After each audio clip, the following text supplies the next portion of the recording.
Good morning, students. In this video, we are going to read 6th chapter, The Making of a Scientist, from the book Footprints Without Feet of 10th class. This chapter has been written by Robert W. Peterson. Dear students, इस पूरे chapter में जो एक scientist है Richard H एब्राइट, उनके बचपन से की सारी एक्टिविटीज़, उनके इंटरेस्ट को दिखाते हुए ये चैप्टर लिखा हुआ है कि एक छोटा सा बच्चा कैसी छोटी छोटी चीज़ों में इंटरेस्ट लेता है और वह उनका इंटरेस्ट और डेडिकेशन किस तरीके से एक साइंटिफिक क्वालिटीज़ में चेंज हो जाता है। तो और किस प्रकार से उन्होंने एक सेल के फंक्शन के बारे में अपनी थ्योरी दी। ठीक है स्टूडेंट्स, शुरू करते हैं। एट द एज ऑफ 22 साल की एज में ए farmer scout of the year, पूर्व स्काउट ऑफ द ईयर, जो इनको टाइटल कभी मिला होगा अपने स्कूल में स्काउट ऑफ द ईयर, वो इसमें दिया है, excited the scientific world with the new theory of how cells work.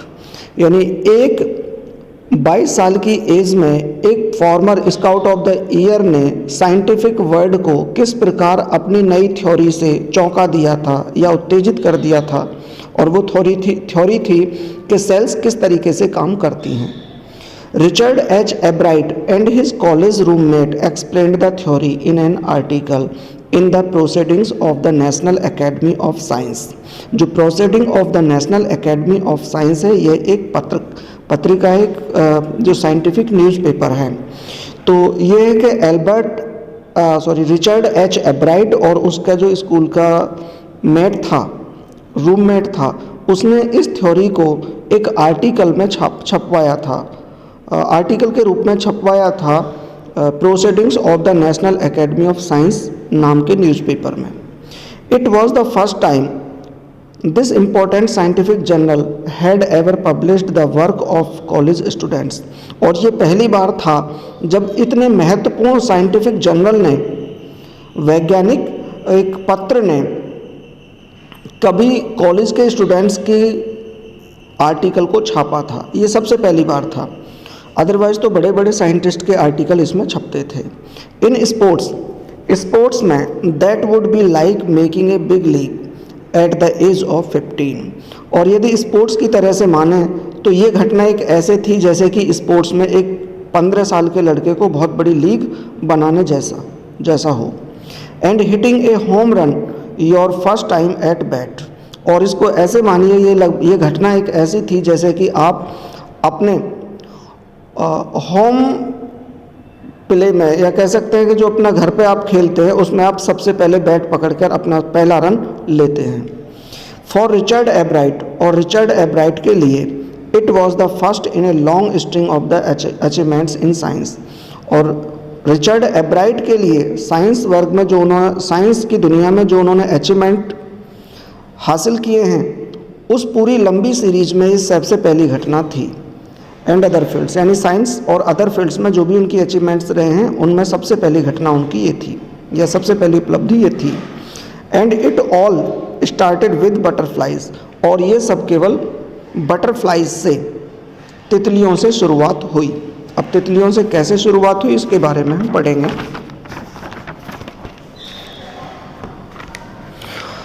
N only child Ebright grew up north of Reading Pennsylvania. एकमात्र बच्चे के रूप में एब्राइट पेंसिल्वानिया रीडिंग के नॉर्थ में पला बढ़ा। There was not much I could do there he said. और वह कहता था कि वहाँ पर, यानी रीडिंग पेंसिल्वानिया जो जगह का नाम है रीडिंग, वहाँ पर उसके करने के लिए कुछ ज़्यादा नहीं था। I certainly could not play football और baseball with a team of 1। मैं वहाँ पर किसी टीम के साथ फुटबॉल या बेसबॉल नहीं खेल सकता था। But there was one thing I could do, collect things. परंतु वहाँ पर एक चीज़ थी जो मैं कर सकता था, और वो थी चीज़ों को इकट्ठा करना। सो आई डिड, और ऐसा ही मैंने किया। एंड डिड ही एवर, और उसने ऐसा हमेशा किया। बिगिनिंग इन द किंडरगार्टन का मतलब जो केजी क्लास होती है, यानी नर्सरी से ही शुरुआत करके, एब्राइट collected butterflies with the same determination that has marked all his activities. एब्राइट ने बटरफ्लाइज को उसी डिटर्मिनेशन के साथ इकट्ठा करना शुरू किया था जो डिटर्मिनेशन उनकी आज की प्रत्येक एक्टिविटीज़ में, आज तक की प्रत्येक एक्टिविटीज़ में दिखाई देती हैं। He also collected rocks, fossils and coins. उसने रॉक्स को, फॉसिल्स को और कॉइन्स को भी इकट्ठा किया था, यानी उसको इकट्ठा करने का एक शौक था। तो इसमें रॉक्स चट्टान या छोटे छोटे पत्थर के टुकड़े, फॉसिल्स होता है, फॉसिल्स को हिंदी में हम कहते हैं जीवाश्म। ये चीज़ें होती हैं जैसे पत्थरों में कुछ एनिमल्स की कुछ बॉडी के अवशेष बच जाते हैं, कुछ पार्ट बच जाते हैं जैसे हड्डियाँ वगैरह, these are known as fossils. तो he became an eager astronomer, वह एक बहुत उत्सुक खगोल शास्त्री भी बना। Too sometimes star gazing all night, और कभी कभी पूरी रात भर तारों को निहारता रहता था। नेक्स्ट देखेंगे, from the first he had a driving curiosity along with a bright mind. From the first का मतलब जो फर्स्ट स्टैंडर्ड से जो उसकी पढ़ाई शुरू हुई थी, उस फर्स्ट क्लास से ही उसके अंदर एक बहुत तेज़ दिमाग और बहुत ज़्यादा क्यूरियोसिटी थी, वो जिज्ञासा थी। He also had a mother who encouraged his interest in learning.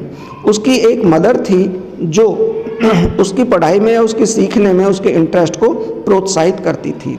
She took him on trips, वह उसको ट्रिप्स पर लेके जाती थी, यानी टूर पर लेके जाती थी। Bought him telescopes, microscopes, camera, mounting materials and other equipment and helped him in many other ways. उसकी जो मदर थी वो उसको कुछ ट्रिप्स पे ले जाती थी, उसके लिए टेलीस्कोप यानी दूरबीन खरीदती थी, माइक्रोस्कोप्स, सूक्ष्मदर्शी, कैमरास और माउंटिंग मटेरियल यानी जो पर्वत पर चढ़ने के लिए मटेरियल की आवश्यकता होती है वो, और अदर इक्विपमेंट उसके लिए खरीद कर लाती थी। I was his only companion until he started school, his mother said. उसकी माँ कहती है कि जब तक वह स्कूल जाना शुरू हुआ उससे पहले केवल मैं ही अकेली उसकी एक साथी थी। After that I would bring home friends for him, और उसके बाद उसके लिए कुछ मित्र मैं उसके घर पर लेकर आई। But at night we just did things together, परंतु रात को हम केवल अकेले ही साथ साथ रहते थे। Richie was my whole life after his father dead when Richie was in 3rd grade. जब रिची 3rd ग्रेड में था, 3री क्लास में था, तो उस समय उसके पिता की मृत्यु हो गई और उसके बाद में केवल रिची ही मेरी पूरी जिंदगी था। ये बात उसकी मदर बोलती है। She and her son spent almost every evening in a dining room table. वह और उसका पुत्र यानी उसकी माँ, रिचर्ड एब्राइट की माँ और रिचर्ड एब्राइट अकेले ही शाम को डाइनिंग रूम टेबल पर बिताते थे। If he didn't have things to do, यदि उसके पास कोई काम करने के लिए नहीं होता था तो I found work for him, तो मैं उसके लिए कार्य तलाशती थी। Not physical work but learning things, केवल फिजिकल वर्क ही नहीं बल्कि लर्निंग थिंग्स भी, सीखने वाली चीज़ें भी। हिज मदर सेड, उसकी मदर ने कहा। ही लाइक्ड इट, उसने ऐसा, वह इसे पसंद भी करता था। ही वॉन्टेड टू लर्न, वह सीखना चाहता था। एंड लर्न ही डिड, और उसने सीखा। He earned top grades in school, उसने स्कूल में टॉप ग्रेड्स प्राप्त किए, यानी अच्छी रैंक, अच्छी पोजीशन अपनी अपनी क्लास में वह लेता था। ऑन एवरीडे थिंग्स, और दैनिक चीज़ों में, he was just like every other kid, दूसरी अन्य जो चीज़ें थीं दैनिक जीवन में वो और दूसरे बच्चों की तरह ही था। हिज मदर सेड, उसकी माँ ने कहा। अब by the time he was in the 2nd grade, और उस समय तक जब वह 2nd ग्रेड में आया या 2nd क्लास में आया, एब्राइट had collected all 25 species of butterflies found around his home town. यानी 2nd क्लास में आने तक एब्राइट उसके टाउन में के चारों तरफ पाई जाने वाली बटरफ्लाइज की लगभग 25 प्रजातियाँ इकट्ठा कर चुका था। अब वो कुछ प्रजातियाँ हैं जो इसमें बॉक्स में दे रखी हैं, आप अपने आप से देख सकते हैं स्टूडेंट्स। मैं इसके आगे बढ़ रहा हूँ। That probably would have been the end of my butterfly collecting, he said. जो रिचर्ड एब्राइट हैं वो खुद कहते हैं कि यह संभवतः बटरफ्लाई कलेक्ट करने का जो मेरा प्रोसेस था वो लगभग समाप्त ही हो चुका होता। But then my mother got me a children's book called the travels of monarch X. परंतु तभी मेरी माँ ने मेरे लिए एक बच्चों की किताब जिसका नाम था the travels of monarch X, वो मेरे लिए वो लेकर आई। That book which told how monarch butterflies migrate to Central America opened the world of science to the eager young collector. और उस किताब ने, जो किताब ये बताती थी कि मोनार्क बटरफ्लाइज सेंट्रल अमेरिका के लिए किस तरीके से माइग्रेट करती हैं, वो किताब ने मेरे लिए साइंस के संसार का दरवाज़ा खोल दिया। द ट्रेवल, नेक्स्ट देखेंगे।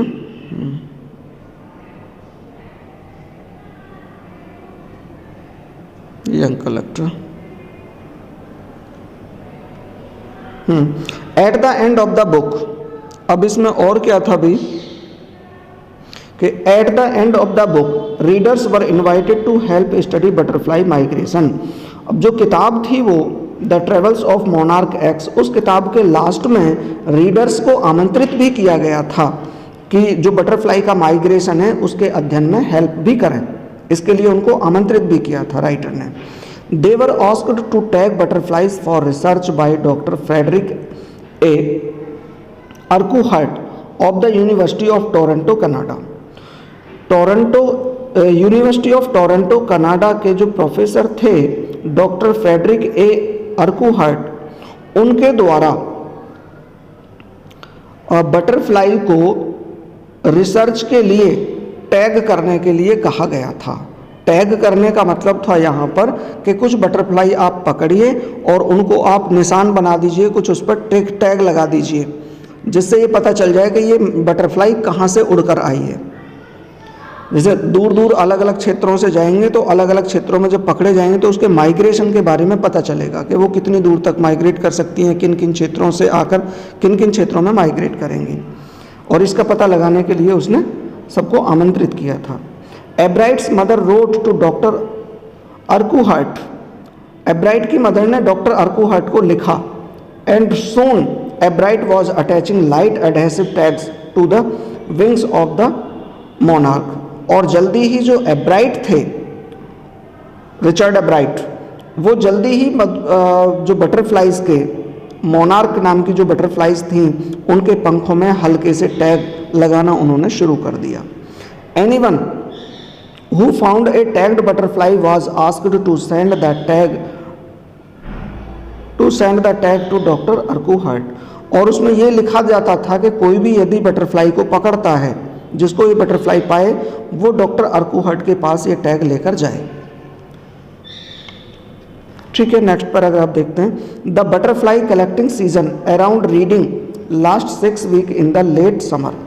रीडिंग यहाँ पर जगह का नाम है कि रीडिंग के आसपास कर बटरफ्लाई कलेक्ट करने का जो सीजन था वो गर्मियों में 6 सप्ताह का था। If you are going to chase them one by one, you won't catch very many. यदि आप एक एक करके बटरफ्लाई पकड़ने का प्रयास करते तो तुम बहुत सारी बटरफ्लाई नहीं पकड़ सकते थे।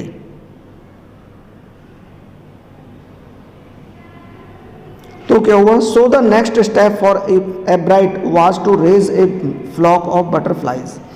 इस प्रकार फिर जो एब्राइट का नेक्स्ट स्टेप था, वो नेक्स्ट स्टेप ये था कि वो बटरफ्लाइज को बहुत बड़े झुंड में, फ्लॉक में पैदा करेगा या पालेगा, मतलब उनका पालन पोषण करेगा और फिर उनको उड़ाएगा। He would catch a female monarch. अब उसका प्लान क्या था कि वह एक मोनार्क, फीमेल मोनार्क पकड़ेगा, टेक हर एग्स, उसके अंडे लेगा, and raise them in his basement through their life cycle. और उनको जो अंडे वो लेगा मोनार्क से, उनके वे अलग अलग लाइफ साइकिल में उनको वो अपने बेसमेंट में ही पालेगा। From egg to caterpillar to pupa to adult butterflies. अलग अलग साइकिल हो सकते थे। एग हो गया, उसके बाद कैटरपिलर है, फिर प्यूमा है और फिर एडल्ट बटरफ्लाई, इनके रूप में वह उनको पालेगा। Then he would tag the butterflies' wings and let them go. और उसके बाद वह उन बटरफ्लाइज को विंग को टैग करेगा, विंग को उनको टैग लगाएगा और उसके बाद उन्हें जाने देगा। For several years his basement was home to the thousands of monarchs. और सालों तक उसका जो बेसमेंट था वो हजारों मोनार्क का घर रहा in different stages of development. जो मोनार्क का डेवलपमेंट साइकिल होता है, डिफरेंट स्टेजेस होती हैं, वो डिफरेंट स्टेजेस उसके बेसमेंट में थी कि कहीं प्यूमा है तो कहीं एग है और कहीं पर उसका कैटरपिलर है। इस तरह से मतलब बेसमेंट में उसने पालना शुरू कर दिया और उसमें बहुत सारी कई सालों तक ये मोनार्क बटरफ्लाई उसमें रही। Eventually I began to lose interest in tagging butterflies. Eventually अंत में, कुछ समय के बाद मैंने बटरफ्लाइज को टैग करने में इंटरेस्ट लगभग ख़त्म होना शुरू हो गया। It is tedious and there is not much feedback. ये बहुत ज़्यादा थकाने वाला या बोरिंग काम था और इसका कोई फीडबैक भी नहीं मिलता था। एब्राइट सेड, एब्राइट ने ऐसा कहा। In all the time I did it, और पूरे समय जो मैंने ये किया, मतलब पहले एक एक करके बटरफ्लाई पकड़ी, मोनार्क पकड़े, उनके विंग्स को उसने टैग किया और उसके बाद फिर अपने ही घर पे बहुत सारी जो थी मोनार्क थी उनको पाला। तो जितना भी समय उसने लगाया, ही लाफ्ड, वह हंसा। Only 2 butterflies I had tagged were recaptured, मतलब जो बटरफ्लाई को मैंने टैग किया था और टैग करके उनको उड़ाया था, उनमें से केवल 2 ही बटरफ्लाई पूरे जीवन में पकड़ी गई। And they were not more than 75 miles from where I lived, और वो भी जहाँ मैं रहता था वहाँ से 75 मील से ज़्यादा दूर वो नहीं जा पाई थी। नेक्स्ट देखेंगे।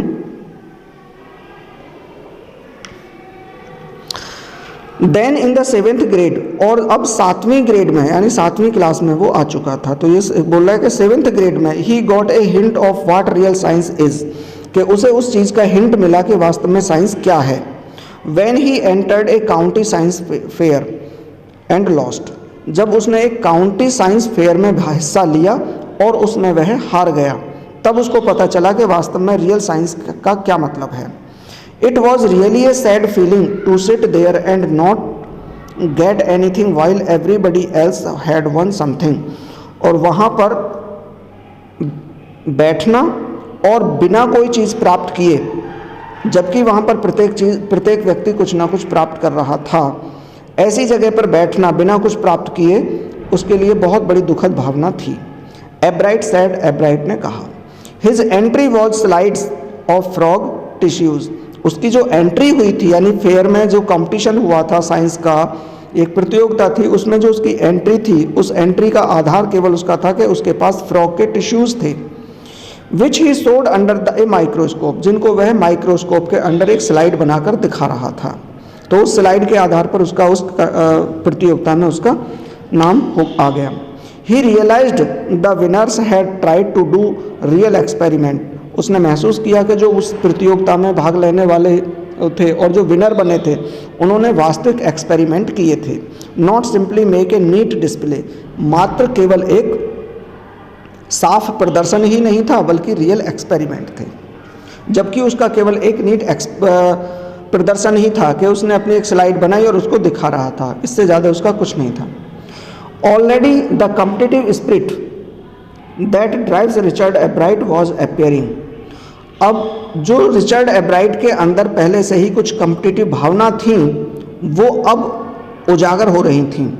आई knew for the next year's fair I would have to do a real experiment, मैं जानता था कि अगली साल का जो साइंस फेयर होगा, साइंस का विज्ञान मेला लगेगा, उस विज्ञान मेला में मुझे कुछ रियल एक्सपेरिमेंट करना पड़ेगा।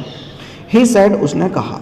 The subject I knew most about was the insect work I had been doing in the past several years, और ऐसा विषय जिसको मैं सबसे ज़्यादा जानता था वो था केवल इंसेक्ट वर्क, कीट पतंगों पर कार्य, जिसको मैं पिछले कई सालों से करता रहा था। So he wrote to doctor Urquhart for ideas and back came a stack of the suggestions for experiments, इसलिए उसने डॉक्टर अर्कुहर्ट को कुछ आइडियाज़ देने के लिए लिखा।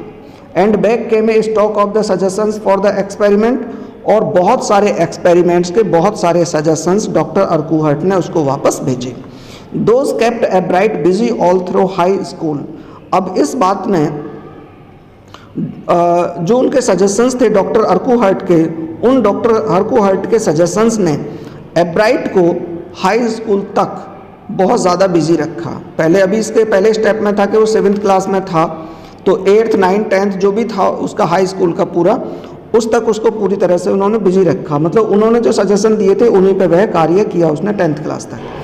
And led to prize projects in county and international science fair, और उसने उनको काउंटी फेयर में और इंटरनेशनल साइंस फेयर में उसको प्राइज दिलाए। For his 8th grade project, अब 8th की बात आती है, अपने 8वीं के ग्रेड के 8वीं क्लास का जो प्रोजेक्ट वो बना रहा था उसके लिए Ebright tried to find the cause of a viral disease that kills nearly all monarch caterpillars every few years। 8वीं क्लास का जो प्रोजेक्ट उसे बनाना था, एब्राइट ने एक वायरल डिसीज थी जो मोनार्क के कैटरपिलर को बहुत सालों से ख़त्म करती आ रही थी, उस वायरल डिसीज के कारण का पता लगाना उसका प्रोजेक्ट था कि भाई इस ये जो 8th क्लास में जब जाकर मैं अपना प्रोजेक्ट शामिल करूंगा तो वो प्रोजेक्ट मेरा होगा कि कैटरपिलर्स जो मोनार्क के कैटरपिलर्स हैं उनको ये वायरल डिसीज किस तरीके से मारती है या उसका कारण क्या है। Ebright thought the disease might be carried by a beetle. Ebright सोचते थे कि जो बीटल्स हैं, गुबरेला वो इन कैटरपिलर्स को या इस डिसीज को फैलाते हैं। He tried raising caterpillars in the presence of the beetles. अब उन्होंने क्या किया कि उन्होंने कैटरपिलर्स को, ये मोनार्क के कैटरपिलर्स थे, उनको बीटल्स की उपस्थिति में पाला पोसा, मतलब उनको डेवलप करने की कोशिश की। I didn't get any real results he said, और वो कहते हैं कि मुझे इनसे कोई वास्तविक रिजल्ट नहीं हासिल हुआ। But I went ahead and showed that, परंतु मैं फिर भी आगे बढ़ा और मैंने दर्शाया कि I had tried the experiment, कि मैंने ये एक्सपेरिमेंट ट्राई किया है। दिस टाइम आई वॉन, और इस साल में जीत गया। आगे देखेंगे। The next year his science fair project was testing the theory, और अगली साल का जो उनका साइंस फेयर का प्रोजेक्ट था, जो साइंस मेला के लिए जो अगला प्रोजेक्ट उन्होंने बनाया था, वो इस थ्योरी को टेस्ट करना का परीक्षण करना था। कौन सी थ्योरी को परीक्षण करना चाहते थे वो अपने नेक्स्ट प्रोजेक्ट में? दैट की वायसराय बटरफ्लाईज कॉपी मोनार्क, कि वायसराय बटरफ्लाई हैं, दो तरह की अलग अलग बटरफ्लाई की बात की है, वायसराय बटरफ्लाई और मोनार्क बटरफ्लाई। तो वो कहते हैं कि जो वायसराय बटरफ्लाईज थी वो मोनार्क बटरफ्लाईज को बिल्कुल कॉपी करती थी। The theory was that viceroy look like monarchs, और थ्योरी ये थी उस समय कि वायसराय जो हैं वो मोनार्क की तरह इसलिए दिखती हैं because monarchs don't taste good to birds, कि मोनार्क जो बटरफ्लाई हैं वो पक्षियों को अच्छी नहीं लगती हैं। अच्छी नहीं लगती हैं का मतलब अच्छी नहीं लगती हैं और पक्षी उनको ज़्यादा नहीं खाते हैं। Viceroy on the other hand do taste good to birds, और वायसराय इसके विपरीत वायसराय जो मानी जाती थी वो ऐसी मानी जाती थी कि वो पक्षियों को बहुत अच्छी लगती हैं, तो वायसराय को पक्षी ज़्यादा खा सकते थे। So the more they look like monarchs, इसलिए जितना ज़्यादा वो मोनार्क की तरह दिखेंगी the less likely they are to become a bird's dinner, और इतना ही कम वे पक्षियों का डिनर बनेंगी। समझ रहे हैं आप? नेक्स्ट देखिएगा। Ebright's project was to see whether in fact birds would eat monarch. Ebright का जो प्रोजेक्ट था वो वास्तव में ये देखना था क्या वास्तव में पक्षी मोनार्क को खाते हैं। He found that starling would not eat ordinary bird food, उसने देखा कि जो स्टारलिंग नाम की एक पक्षी थी, स्टारलिंग पक्षी था, वो साधारण बर्ड का फूड नहीं खाती थी। It would eat all the monarchs it could get, वह सारे मोनार्क को खा जाती थी जितना वह खा सकती थी। Ebright said later research by other people showed that, Ebright कहते हैं कि बाद में अन्य लोगों की इस रिसर्च ने, खोज ने यह दर्शा दिया कि viceroy probably do copy the monarch, के वायसराय संभवतः मोनार्क की कॉपी करती थी। This project was placed first in the zoology division, यह प्रोजेक्ट एब्राइट का ये प्रोजेक्ट जूलॉजी डिवीज़न में सबसे फर्स्ट प्लेस पर आया।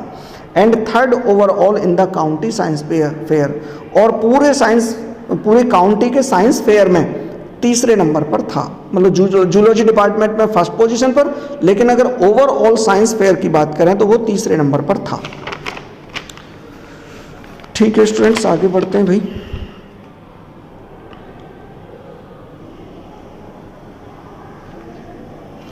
इन his second year in high school, second year in high school का मतलब हो सकता है जैसे हमारे यहाँ का सिस्टम होता है हाई स्कूल में 9th को फर्स्ट ईयर और 10th वाले जो सेकेंड ईयर मान लेते हैं। तो ये कह रहे हैं in his second year in high school के सेकेंड ईयर में Richard Ebright began the research, Richard Ebright ने अपनी रिसर्च शुरू की that led to his discovery, जो उनको एक खोज की तरफ ले गई, of an unknown insect hormone, जो उनको एक इंसेक्ट के अज्ञात हार्मोन की खोज की तरफ ले गई। इनडायरेक्टली, अप्रत्यक्ष रूप से, it also led to his new theory on the life of cells, और अप्रत्यक्ष रूप से उनकी यह रिसर्च सेल के जीवन के उनकी थ्योरी, नई थ्योरी की तरफ ले गई। यानी उस रिसर्च के बेस पर ही उन्होंने दिया था लाइफ्स ऑफ सेल की थ्योरी। आगे देखेंगे। The question he tried to answer was simple, वह क्वेश्चन जिसका वो आंसर ढूंढना चाहते थे वो बिल्कुल सिंपल था। क्या था भी? What is the purpose of the 12 tiny gold spots on A monarch pupa, जो मोनार्क बटरफ्लाई है उसके प्यूपा पर कुछ 12 काउंट्स में गोल्डन स्पॉट्स थे। तो वो उनका ये क्वेश्चन था कि भी ये जो गोल्डन स्पॉट्स हैं उनका वास्तव में क्या मकसद है, उनका काम क्या है, पर्पस क्या है। Everyone assumed the spots were just ornamental, प्रत्येक व्यक्ति ऐसा मानता था कि जो स्पॉट्स हैं, गोल्डन स्पॉट्स हैं, वो केवल उनके ऑर्नामेंटल हैं। ऑर्नामेंटल का मतलब उसको केवल सुंदर बनाने के लिए गॉड ने उनको बनाए हैं। एब्राइट सेड, एब्राइट ने कहा, but doctor Urquhart don't believe it, परंतु डॉक्टर अर्कुहर्ट इस चीज़ में विश्वास नहीं करते थे। टू फाइंड द आंसर, उत्तर जानने के लिए, Ebright and another excellent science student first had to build a device, Ebright और उसके एक साथी ने, जो फर्स्ट अच्छा एक्सीलेंट विद्यार्थी था साइंस का, उन दोनों ने मिलकर एक डिवाइस तैयार की। और डिवाइस क्या था? दैट शोड दैट, जो ये दर्शा देती थी कि the spots were producing A hormone necessary for the butterflies full development, कि जो वो हार्मोन थे, सॉरी वो जो स्पॉट्स थे, गोल्डन स्पॉट्स थे, वो ऐसे हार्मोन डेवलप करते थे, ऐसे हार्मोन सीक्रेट करते थे जिनसे बटरफ्लाई का पूरा डेवलपमेंट होता था।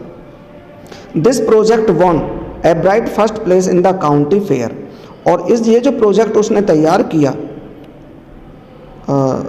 मोनार्क के कैटरपिलर या प्यूमा पर, जो गोल्डन कलर के वो थे, उन पर जो हार्मोन सीक्रेट होने वाली जो खोज उसने किया, उस पर जो रिसर्च की, उसने काउंटी फेयर में इस बार एब्राइट को फर्स्ट पोजीशन दिला दी।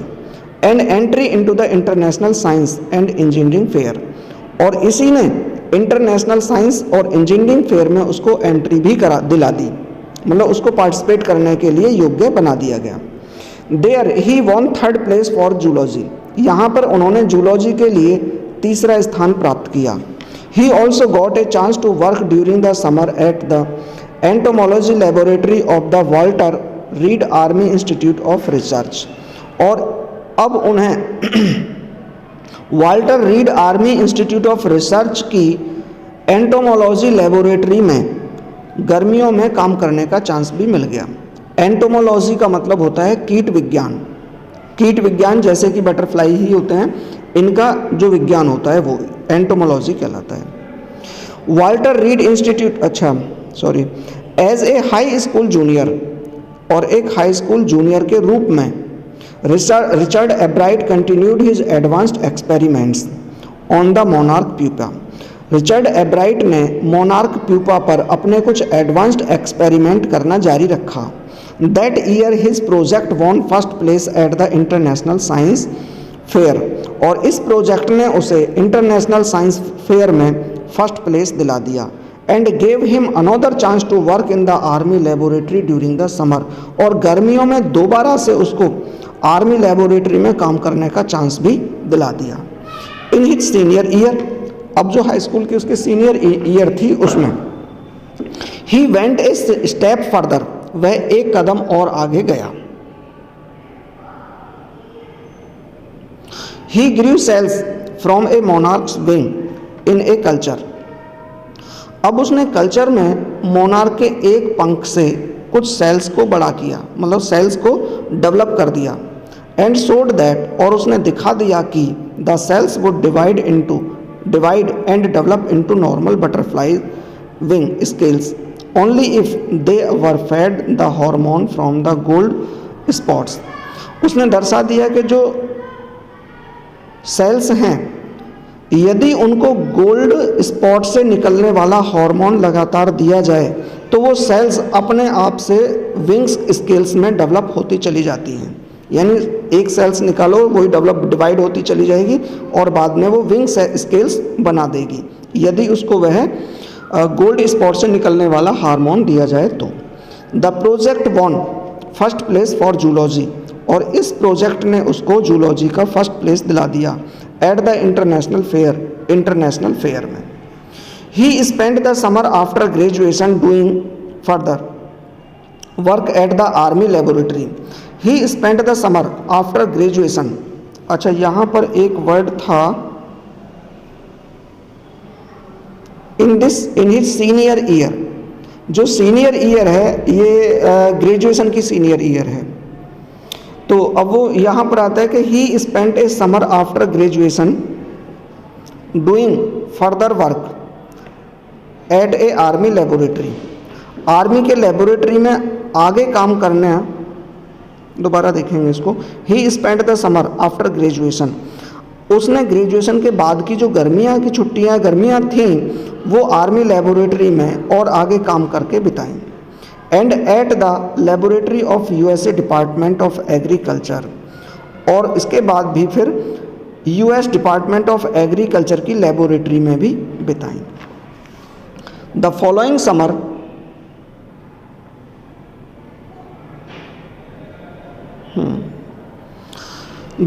Summer after his freshman year, following summer आने वाली जो समर थी आफ्टर हिज फ्रेशमैन ईयर, अपने फ्रेशमैन के साल में, जो फर्स्ट ईयर होती है वो फ्रेशमैन, अपने फर्स्ट ईयर या फ्रेशमैन ईयर के बाद एट हार्वर्ड यूनिवर्सिटी में अपनी प्रीवियस ईयर के बाद Ebright went back to laboratory of the Department of Agriculture. Ebright Department of Agriculture की लेबोरेटरी में वापस चले गए काम करने के लिए। And did more work on the hormone from the gold spot, और उन गोल्ड स्पॉट से निकलने वाले हार्मोन पर बहुत अधिक कार्य उन्होंने किया। Using the laboratory sophisticated instrument, उस लेबोरेटरी के अत्याधुनिक इंस्ट्रूमेंट का प्रयोग करते हुए he was able to identify the hormone's chemical structure, वे हार्मोन के केमिकल स्ट्रक्चर को पहचानने में सक्षम बने। A year and a half later, 1.5 साल के बाद, ड्यूरिंग हिज जूनियर ईयर, अपने जूनियर ईयर में, Ebright got the idea for his new theory about cell life. Ebright ने नई सेल थ्योरी का, अपनी सेल थ्योरी जो अपनी सेल लाइफ की जो अपनी न्यू थ्योरी थी उसके लिए कुछ आइडिया प्राप्त कर लिए थे। He came while he was looking at X-ray photos of the chemical structure of the hormone. यह उस समय घटित हुआ जब वे हार्मोन के केमिकल स्ट्रक्चर को एक्स-रे फोटो से देख रहे थे। व्हेन ही सा दीज फोटोज, जब उन्होंने ये फोटोज देखे, एब्राइट डिड नॉट साउट, एब्राउट नहीं चिल्लाए, यानी उन्होंने बहुत ज़्यादा शोर शराबा नहीं किया।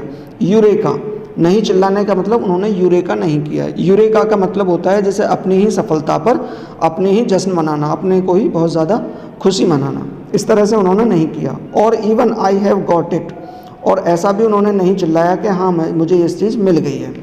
बट ही बिलीव्ड दैट, परंतु वे विश्वास करते थे, along with his findings about insects hormones, कि अपने इंसेक्ट हॉर्मोन्स की फाइंडिंग्स यानी जो खोज आई थी उनके साथ, the photos gave him the answer to one of the biology's puzzle, कि उनके फ़ोटोज़ ने बायोलॉजी की जो अब तक एक पजल बनी हुई थी, पजल का मतलब एक तरह से पहेली बनी हुई थी, उसका उन्हें आंसर मिल गया था ये बात वो जानते थे, विश्वास करते थे।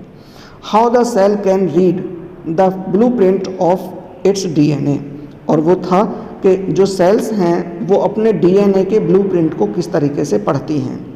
DNA is the substance in the nucleus of a cell. DNA एक सेल के न्यूक्लियस का में पाया जाने वाला एक पदार्थ है। दैट कंट्रोल्स हेरिडिटी, जो आनुवंशिकता या आनुवंशिक लक्षणों को कंट्रोल करता है। आनुवंशिक लक्षण का कंट्रोल करने का मतलब कि बाप है तो एक बाप में से किस तरह के लक्षण बेटे में जाते हैं, वो सारे लक्षणों का जाना वो डीएनए पे डिपेंड करता है, वो डीएनए उसको कंट्रोल करता है। It determines the form and function of the cell, यह एक सेल के फंक्शन को और उसके रूप को निर्धारित करता है।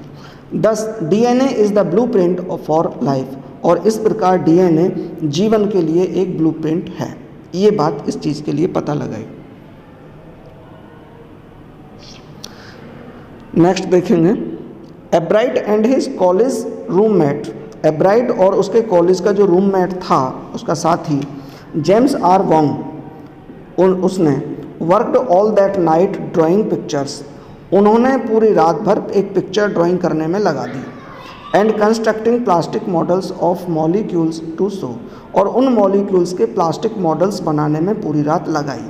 टू शो, ये दिखाने के लिए कि हाउ इट कुड हैपन, कि यह किस तरह से हो सकता था। Together they letter wrote the paper, और साथ साथ उन्होंने दोनों ने फिर एक पेपर या एक नोट लिखा। दैट एक्सप्लेन्ड द थ्योरी, जो उस थ्योरी को एक्सप्लेन करता था, और जो चीज़ एक जो साइंटिफिक जर्नल था उसमें वो छपी थी, जो सबसे पहले जिक्र किया गया है। Surprising no one who knew him, जो लोग उसको जानते थे उनमें से किसी को भी बिना आश्चर्यचकित किए हुए। Richard एब्राइट graduated from Harvard with highest honours, एब्राइट ने हार्वर्ड यूनिवर्सिटी से ग्रेजुएट किया, हाईएस्ट ऑनर से ग्रेजुएट किया। Second in his class of 1510, और जो 1510 विद्यार्थियों की क्लास थी उनमें सेकंड थे। Ebright went on to become a graduate student researcher, और उन्होंने एक ग्रेजुएट स्टूडेंट रिसर्चर बनने के लिए लगातार अपना प्रयास जारी रखा। एट हार्वर्ड मेडिकल स्कूल में there he began doing experiments to test his theory, यहाँ पर उन्होंने अपनी थ्योरी को टेस्ट करना, जो अपनी थ्योरी दी थी उसी को परीक्षण करने के लिए अपने एक्सपेरिमेंट जारी रखे। If the theory proves correct, यदि थ्योरी बिल्कुल सही सिद्ध हुई, it will be a big step towards understanding the processes of life, यदि ये थ्योरी बिल्कुल ठीक सिद्ध हुई तो यह जीवन की प्रोसेस को समझने के बारे में एक बड़ा कदम होगा। It might also lead to new ideas, यह कुछ और नए आइडियाज़ भी दे सकती थी। For preventing some types of cancer and other disease, cancer या कैंसर के जैसी अन्य डिसीज़ को रोकने के लिए भी कुछ नए आइडियाज़ दे सकती थी। All of this is possible because of Ebright's scientific curiosity, और ये सब केवल एब्राइट की वैज्ञानिक जिज्ञासा के कारण ही संभव था। His high school research into the purpose of the spots on the monarch pupa eventually led him to his theory about cell life. उसके जो हाई स्कूल की रिसर्च थी और जो प्यूपा के मोनार्क प्यूपा के स्पॉट्स का कारण जानने के लिए जो रिसर्च उन्होंने की थी, अंत में वही रिसर्च उसकी जो सेल लाइफ की थ्योरी थी उसकी ओर वो उसको ले गई।